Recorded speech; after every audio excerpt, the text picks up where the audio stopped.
Hello everyone. आजच्या या व्हिडिओमध्ये आपण नेस्टेड लिस्टबद्दल पाहणार आहोत. नेस्टेड लिस्ट म्हणजे काय, तर HTML कोडिंग लँग्वेजमध्ये ज्या वेळेला तुम्ही ऑर्डर्ड लिस्ट आणि अनऑर्डर्ड लिस्ट एकत्र टाईप करता किंवा एकत्र ती लिस्ट तयार करता, त्यावेळेला त्याला नेस्टेड लिस्ट असं म्हटलं जातं. आता तुमच्यासमोर मी ही एक लिस्ट तयार केलेली आहे. यामध्ये रेडला मी फील्ड सर्कल सिम्बॉल टाईप केलेला आहे आणि इथे त्याच्या खाली रेड ॲपल आणि टोमॅटो हे काय केलेलं आहे, मी 1 आणि 2 नंबरनी मेन्शन केलेलं आहे. त्याच्यानंतर ग्रीन हे स्पेलिंग मी टाईप केलेलं आहे आणि त्याच्या इथे काय आहे, तर मी सर्कल सिम्बॉल इन्सर्ट केलेला आहे. त्या ग्रीनच्या अंडर A आणि B या लेटरचा यूज करून चिली आणि कॅप्सिकम ही नावं टाईप केलेली आहेत. त्याच्यानंतर थर्ड वन जो आहे तो स्क्वेअर शेप आहे आणि त्याला ऑरेंज या कलरचं मी स्पेलिंग टाईप केलेलं आहे आणि त्याच्याच अंडर इथे A हे लेटरचा यूज करून अँड ऑरेंज हे मी लिहिलेलं आहे. तर आता सेम हे आउटपुट जर आपल्याला डिस्प्ले करायचं असेल वेबपेजवरती, तर त्याच्यासाठी HTMLचा कोड कशा पद्धतीने असू शकतो हे आपण आजच्या व्हिडिओमध्ये पाहणार आहोत. सो आपण पाहूयात प्रॅक्टिकल.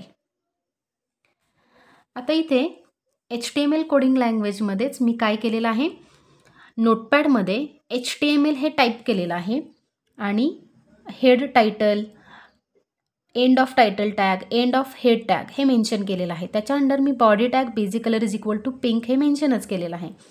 आता UL हा टाईप UL का, तर रेड कलरसाठी जो रेड जे मी स्पेलिंग टाईप केलेलं होतं त्याच्यासाठी मी फील्ड सर्कल घेतलेला होता.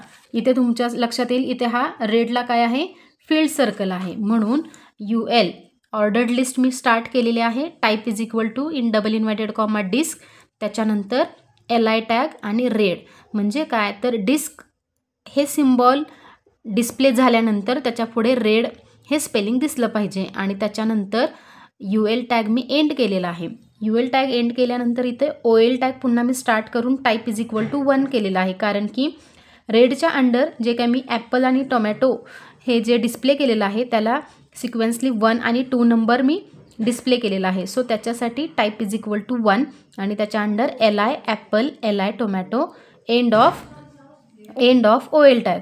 आता UL टॅग स्टार्ट केल्यानंतर type is equal to circle केलेला आहे, कारण का, तर या सर्कलला मीन्स ग्रीन कलर जिथे मी स्पेलिंग टाईप केलेलं आहे त्याच्या इथे काय आहे, तर हे सर्कल सिम्बॉल डिस्प्ले झालेला आहे.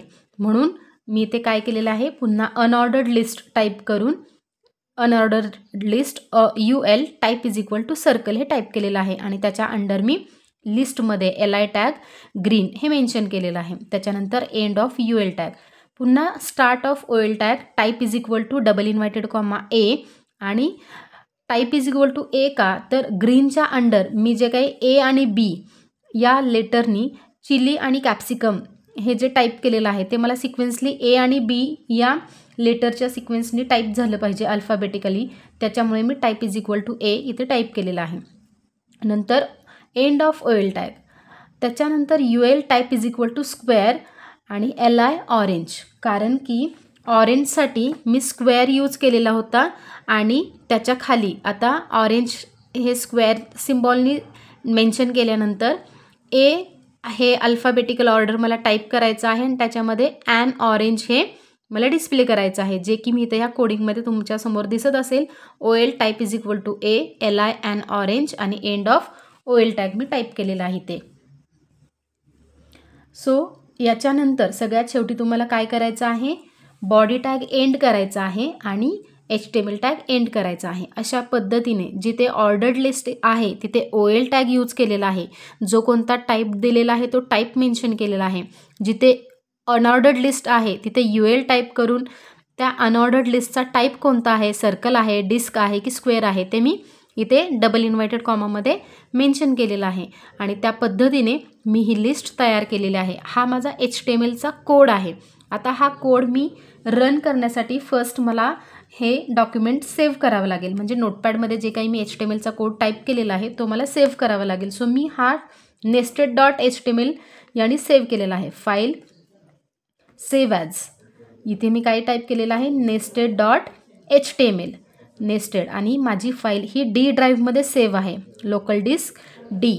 यामध्ये मी इथे file name nested.html without any space असं टाईप केलेलं आहे. आता ही फाईल आपण रन करून बघूयात. सो मी सर्च बॉक्सवरती टाईप करून रन ही कमांड येते, run system dialog box open करण्यासाठी मी हा रन ऑप्शन सिलेक्ट करते. आता इथे रन डायलॉग बॉक्स ओपन झालेला आहे. आता माझी फाईल कोणत्या ड्राईव्हमध्ये आहे तर डी ड्राईव्हमध्ये. सो मी डी ड्राईव्ह सिलेक्ट करते. ज्यावेळेला मी डी ड्राईव्ह टाईप करेन त्यावेळेला ही ड्रॉपडाऊन लिस्ट येईल. यामध्ये nested.html इथे ही माझी फाईल आहे. सो या फाईलवरती मी क्लिक करते आणि ओके. Yes, exactly. आता तुमच्या लक्षात येईल जे काही मी तुम्हाला अगोदर रिटर्न फॉर्ममध्ये दाखवलेलं होतं सेम तेच आउटपुट आपल्याला मिळालेलं आहे. Red apple, tomato, green chilli, capsicum, orange आणि त्याच्या अंडर ए लेटरमध्ये ॲन ऑरेंज. सो इथेही सेम आपण टेस्ट टाईप केलेला आहे. येस, रेड कलरला बरोबर सर्कल टाईप झालेला आहे, फील्ड सर्कल. त्याच्या under a apple, second tomato, first one apple, second tomato.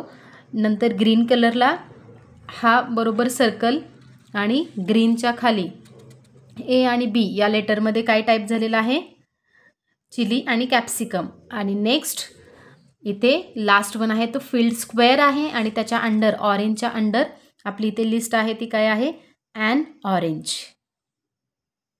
So अशा पद्धतीनं हे सेम आउटपुट मिळण्यासाठी आपण HTMLचा कोड जो आहे नेस्टेड लिस्टसाठी नोटपॅडमध्ये टाईप करून ती फाईल मी डी ड्राईव्हमध्ये सेव्ह केलेली आहे nested.html आणि तीच रन सिस्टीम डायलॉग बॉक्सचा यूज करून मी माझी फाईल ओपन केलेली आहे आणि ती तुम्हाला ब्राउझरवरती रन करून दाखवलेली आहे. सेम असंच आउटपुट तुम्हालाही मिळू शकतं. ज्या पद्धतीने मी हा नोटपॅडचा जो HTML कोड मी जो इथे टाईप केलेला आहे सेम त्याच पद्धतीने तुम्ही जर सेम HTMLचा कोड नोटपॅडमध्ये टाईप केलात तर तुम्हाला सेम याच पद्धतीचा आउटपुट मिळू शकेल. सो हे सेम प्रॅक्टिकल तुम्ही घरी करून पहा म्हणजे तुमच्या लक्षात येईल की ज्या पद्धतीनं आपण HTMLचा कोड नेस्टेड लिस्टसाठी टाईप केलेला आहे त्याच पद्धतीचं आपल्याला आउटपुट मिळतं आहे का नाही. सो हा व्हिडिओ कसा वाटला हे कमेंटच्या थ्रू नक्की कळवा. व्हिडिओला जास्तीत जास्त स्टुडंट्सपर्यंत शेअर करा आणि तुम्ही जर या चॅनेलवरती नवीन असाल तर या चॅनेलला सबस्क्राईब करायला विसरू नका. थँक्यू.